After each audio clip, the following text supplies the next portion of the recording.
delicious, succulent leg of lamb, cubed up alongside lots of fresh root vegetables and slow braised in a hearty broth of stock, herbs and, of course, Guinness to become my absolute favourite rendition of a traditional rustic Irish stew that'll keep your heart full and your belly warm on St. Patrick's Day or any other. John here from Great Lakes Country. Man, wasn't that intro great? You know, for my Irish stew episode, I really loved the idea of having a warm, soothing Irish voice doing that intro. And frankly, I can't really do accents, nor do I have a particularly soothing voice. If I tried doing it, it would have ended up sounding like the Lucky Charms leprechaun with the smoker's cough. So I didn't even try. Instead, I paid a guy from Dublin to record it for me, and it turned out great. Anyway, St. Patrick's Day is coming up, and I really wanted to make something extra special. A delicious pot of classic Irish cuisine. And I know a lot of people that are cooking for St. Patrick's Day tend to go with the old corned beef and cabbage, and for the life of me, I don't know why. Does anyone really enjoy that? Or do they just make it because it seems traditional? I guess you can make a big crock pot full of the stuff and lots of people can enjoy it. But do you actually enjoy that big slurry of boiled cabbage? I don't know. It's never really been my thing. But I do love a good hearty stew. And a traditional Irish stew is up there amongst my absolute favorites. It works great with beef, but today we're going extra authentic and using lamb. We've got lots of vegetables going in there, a beautiful savory broth with just a touch of some nice Guinness. The whole thing's super easy to make. The hardest part is just waiting for everything to stew so it all becomes tender and amazing. Anyway, enough of the rambling intro. Why don't we get right into it and take a look at the beautiful piece of lamb we're gonna be using today. And what we've got here is a very nice looking 3-pound boneless leg of lamb, aka the star of our show. Now this thing came from the butcher wrapped in this little mesh net in case you want to roast it just like this, but we're going to be cutting this up into stew meat basically, so I'm going to start by getting that net mesh thing off of there. And that is a pretty nice looking piece of meat. And if I was just gonna be roasting this or smoking it or something, I'd leave pretty much all that fat on there. But because this is getting cubed up to go in a stew, you don't necessarily need or want all of that extra fat. So I am going to do my best to slice some of that off of there. Some fat, of course, is perfectly okay and preferable, but we just don't need all of this because that's just going to cause a fatty broth. And I definitely don't like to have a real greasy broth in any of my soups or stews. So I won't go too crazy at this point, mostly just take some of that fat cap down. I've still got, some excess fat here and there. We can keep some of that. We'll take a little bit more off as we start cubing this thing up. But now we've pretty much just got to start chopping this leg of lamb up into some pieces. And I'll just go about how big I think would be nice for a stew. Maybe something like 1.5 inch cubes. And as I go, if I identify some big areas of fat, I will just get some of that out of there. Yeah, something about like that's looking nice to me. I'll just go through, cut the rest of this up, and then we can move on. And when our meat is nicely cubed up, we can season. And a lot of recipes for Irish stew that I see seem to skip this step, and I don't know if that's trying to keep authentic to the old-timey original preparations where maybe they didn't season a whole lot of anything at all, but we're trying to make the best Irish style stew possible, so of course we're gonna season that meat generously with some kosher salt and some coarse black pepper.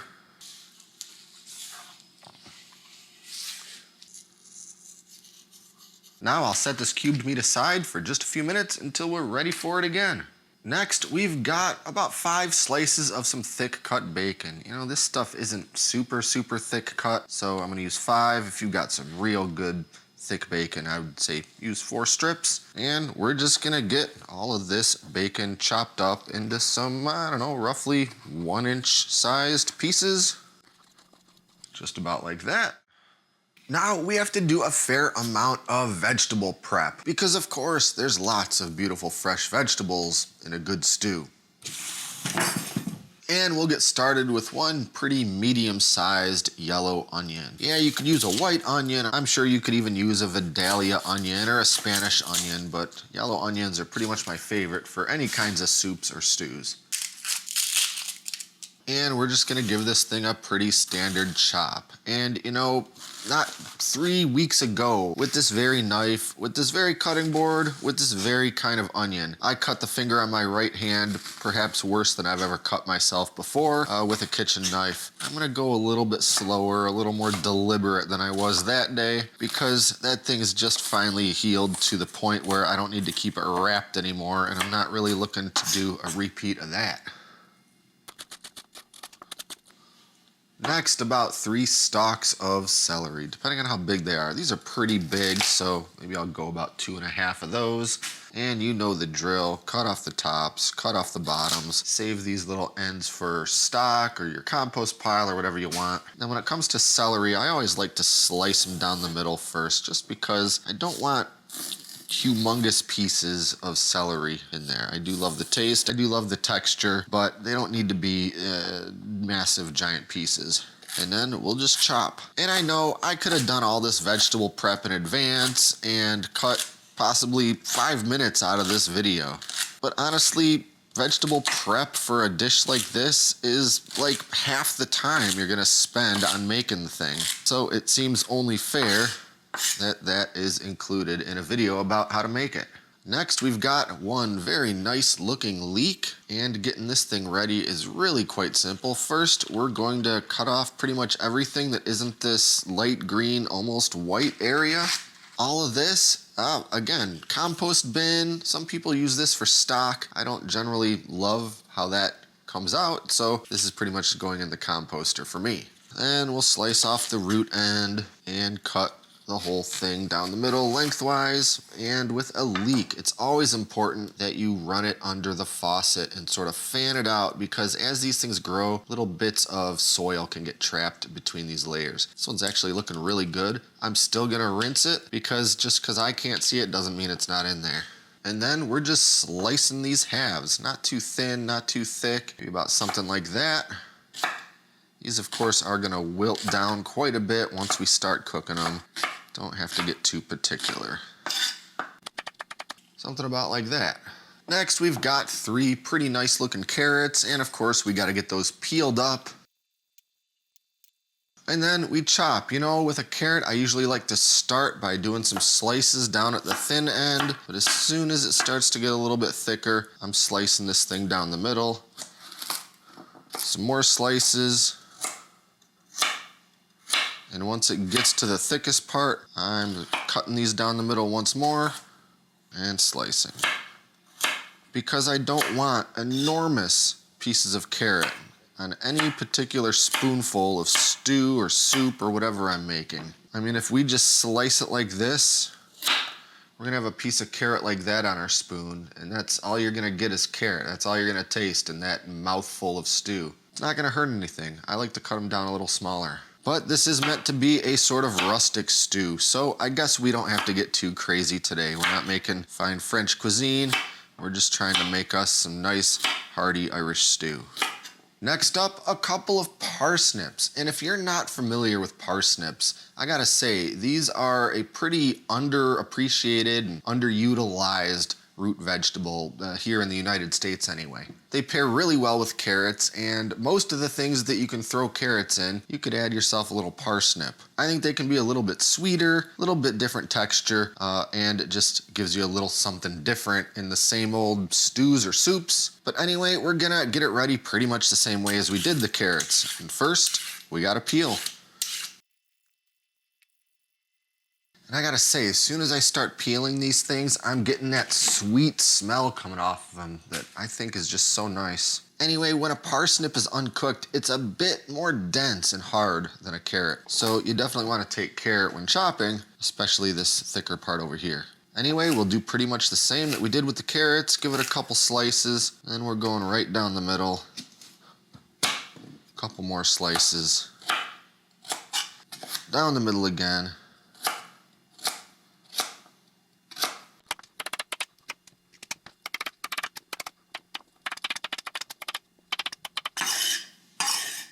And you know we're gonna have some potatoes in this stew. And you know what? Any potato's gonna be pretty good. But for a stew like this, I do kind of prefer a more waxy variety. Little less starch. The pieces are gonna hold their shapes better after a long stewing. They're not gonna completely fall apart and disappear into that broth. So one of my favorites for a stew like this are some good red skin potatoes. But I don't like to keep the skins on them. You certainly could, but I really kind of prefer not to have the peels in there on this particular stew recipe. So as tedious as it will be with these little potatoes, I am going to peel them. And you don't need a whole lot. Sometimes a stew can get pretty potato heavy to where that's all you're getting on your spoon.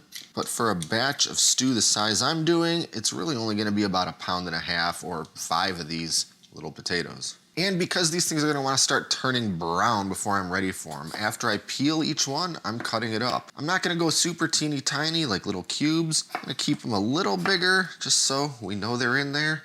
Maybe about something like that. But go as big or as small as you want. This is gonna be stewing for a long time, so it doesn't really matter if they're big, small. It doesn't even particularly matter if they're about the same size. And as I finish cutting each one up, I will drop those pieces into a bowl of water pretty much until I'm ready for them in a little while. This is gonna keep them from all turning brown between now and then.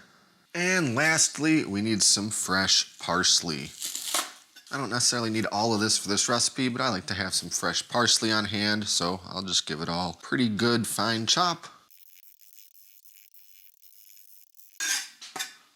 Now we're finally ready to start cooking this stew. So here I've got one of my medium large sized cast iron Dutch ovens heating up on the stove over medium-high heat. And I thought, I could use my regular enamel Dutch oven like I ordinarily use for indoor cooking, but something just felt right about using some good old cast iron for a rustic hearty stew like this. So that's exactly what we're doing, and it's gonna work out great. And once that Dutch oven is nice and hot, in goes all of that chopped up bacon. And we're just gonna let that bacon fry away for a few minutes until it gets nicely browned and not quite crispy, but cooked almost to the point of crispiness. Then I'll use a slotted spoon, pull all of those bacon pieces out there, and set them aside for a few minutes. Now we can start browning those chunks of lamb. And I'm gonna do that right there in that bacon grease. So I'll start setting in those lamb chunks. I'm gonna end up doing this in 2 batches because I don't wanna overcrowd the pot, bring the temperature of the whole thing down too much. It's gonna release a lot of moisture into that pot, and I don't want everything totally swimming in liquid yet because we're just trying to get a nice light crust all over each of these chunks of lamb. So I'll get them in there, let them sit for just a minute or two, move them around, make sure they're browned on all sides. And then I'll pull all of those out of there, put in the rest of those chunks, brown those all over, and then get those all out of there. And just like that bacon, I'll set all of this browned lamb aside for just a little bit until we need it again. All right, now all of our meat's out of the pot, and we need to add a little bit of olive oil or some other kind of fat in there because now we have to saute all of those vegetables. Well, not quite all of them, but we will be doing the carrots, parsnips, all that onion, celery, and leeks. And right away, I'll give the whole thing a pretty generous pinch of kosher salt. And then just get to stirring everything in. Still got the heat at about medium-high. Just wanna get everything cooked down, soften some of that onion and leeks and everything up. We just wanna get a little color on everything, bring out some of those delicious vegetable flavors. And we'll just give this, 5, 6, 7 minutes. All right, those vegetables are looking very nice to me. So I've strained all of my potatoes, and in they go. And now all of that bacon is rejoining the party, as well as our beautiful browned lamb chunks. Get all of that stirred together real thoroughly, best we can anyway, and I'm definitely glad that I went with a slightly bigger Dutch oven. If that already doesn't look just absolutely beautiful to you, then, well, I don't know what to tell you, because it sure looks pretty to me.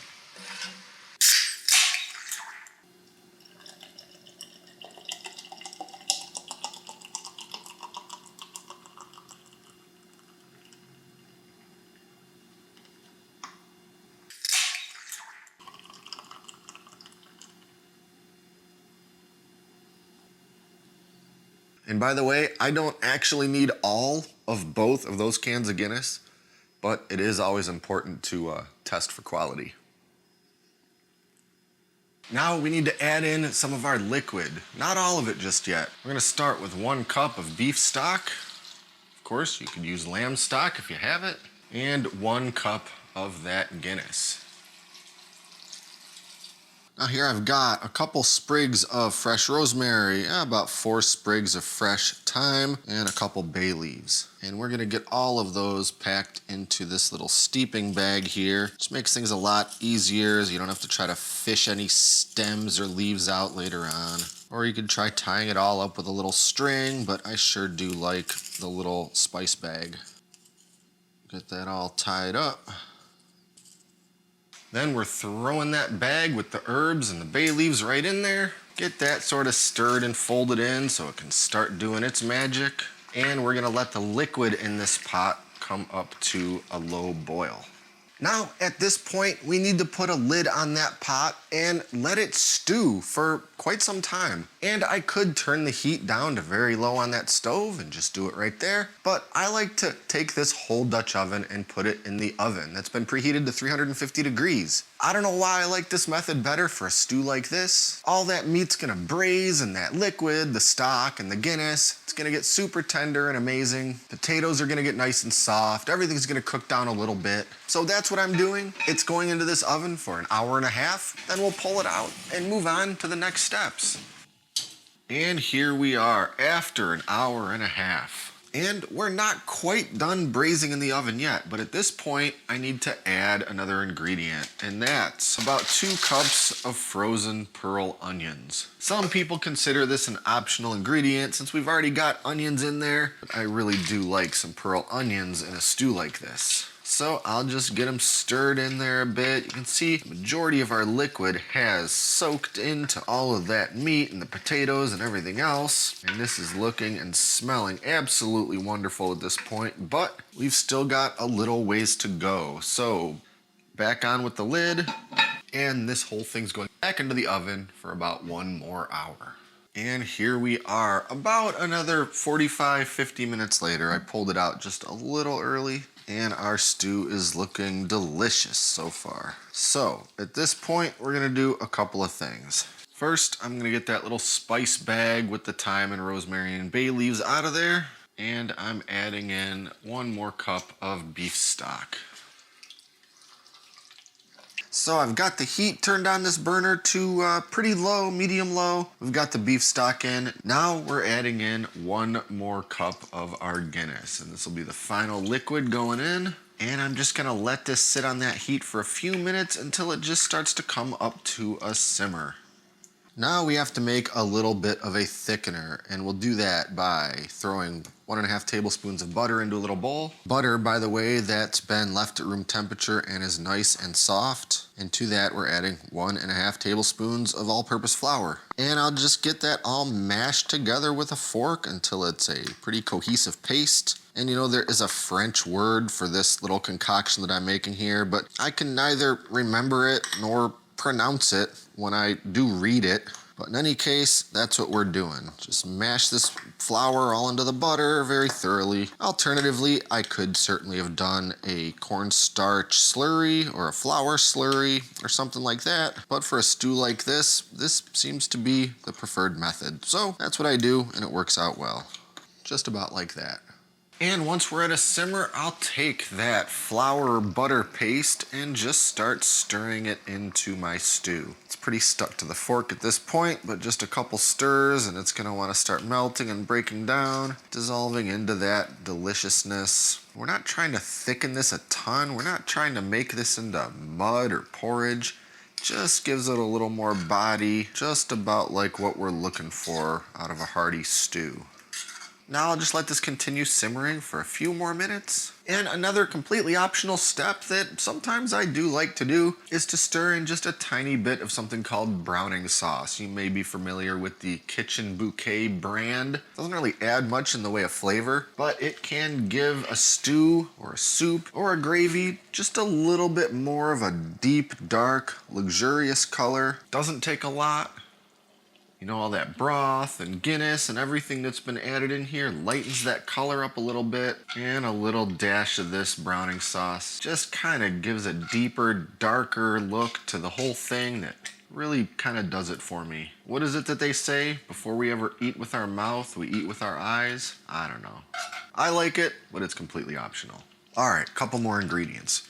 Remember all of that fresh parsley? Well, we're gonna add in, let's call that about 1/4 cup. And then about a cup of some green peas. These are just frozen and they work tremendously. That hot stew is gonna heat them all the way through in no time. Just get that all stirred in there. Now this is really starting to come together. Look at how beautiful that is. I know that browning sauce is kind of a pointless addition, but just look how rich and pretty that color is. That's what I'm looking for. Now, as soon as those peas are heated through, which only takes a couple minutes, this stew is done. So what do you say we get ourselves a bowl and have a taste?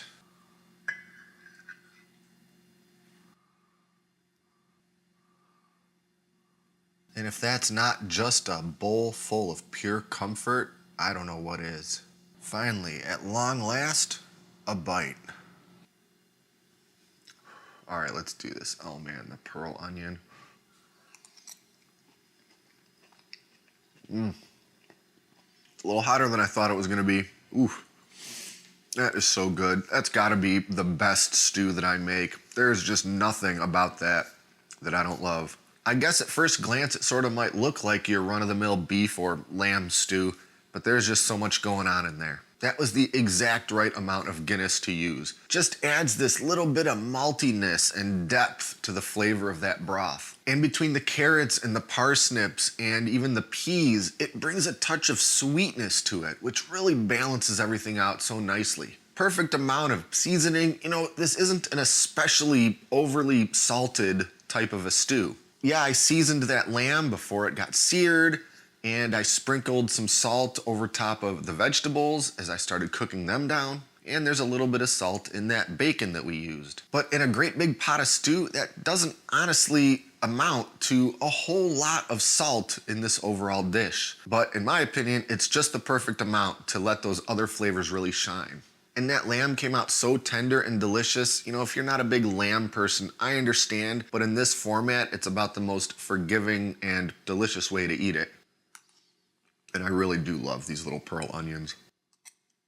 And if you don't want to use lamb, or you simply don't want to pay for it, because let's be real, it's not especially cheap to buy in these parts anyway. But get yourself some chuck roast, which also isn't especially cheap these days, but it's a lot cheaper than lamb. And make everything exactly the same way you saw here, except with chuck roast instead of the lamb. It's gonna be amazing. You can get every ingredient at a regular grocery store, with perhaps the exception of the parsnips, which I am not able to find everywhere, but I am able to find most places, even way out here. Get the Guinness, get the pearl onions, get all the things, and this thing comes together really quite easily. Just get started early in the day if you plan to eat it for dinner, because you do have to let it braise/simmer for quite some time. And you know I'm gonna put a link to the full written out recipe in the video description below, in case you want to take a look and try making this for yourself, which you absolutely should. Doesn't matter if it's for St. Patrick's Day or any other day, this is the perfect cold weather comfort food, and you have my personal Great Lakes Country guarantee that it'll be the best stew you've ever made.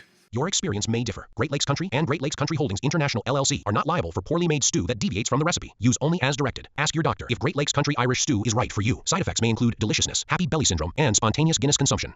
Anyway, I guess that's about it for now. Be sure to like and subscribe and stay up to date with all our latest stuff, including future food videos. Thanks for watching, and until next time, I'm John, and this is Great Lakes Country.